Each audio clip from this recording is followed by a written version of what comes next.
টমেটোর মধ্যে লেবুর রস দিয়ে এমন একটি ক্রিম তৈরি হচ্ছে যা দিয়ে হাতের পায়ের ঘাড়ের ময়লা দাগ ঘষা মারলেই উঠে যাচ্ছে আর স্কিন হয়ে যাচ্ছে ফর্সা।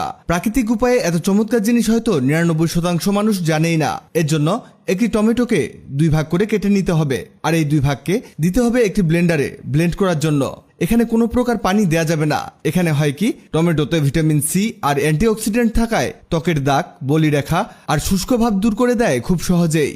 এবার টমেটো জুসটাকে একটি বাটিতে নামিয়ে নিতে হবে আর এতে কিছু জিনিস অ্যাড করতে হবে। প্রথমে দিতে হবে টুথপেস্ট।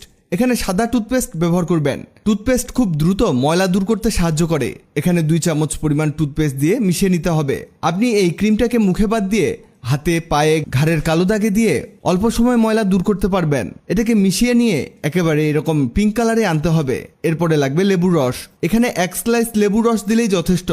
ত্বকের প্রাকৃতিক উজ্জ্বলতা ফিরিয়ে আনতে লেবুর রস প্রচণ্ড কাজে আসে, কারণ এতে আছে অ্যান্টিব্যাকটেরিয়াল ও অ্যান্টিসেপটিক উপাদান। এরপরে লাগবে গুঁড়ো হলুদ। 1/2 চামচের মতো গুঁড়ো হলুদ দিয়ে মিশিয়ে নিতে হবে। গায়ের রং উজ্জ্বল হওয়া, ব্রণ, র্যাশ, অ্যালার্জি সহ বিভিন্ন ক্ষত ও পোড়া দাগ দূর করতে সাহায্য করে হলুদ। লাস্ট একটা জিনিস লাগবে, তা হলো কফির মিনি প্যাক।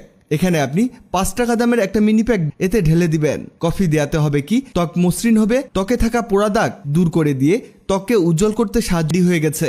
তৈরি হয়ে গেল অসাধারণ এবং ইফেক্টিভ একটি প্যাক। এটি আপনি যে কোনো সময় ব্যবহার করতে পারবেন, তবে এটাকে হাতে, পায়ে, ঘাড়ে লাগানোর সময় আস্তে আস্তে মাসাজ করতে হবে।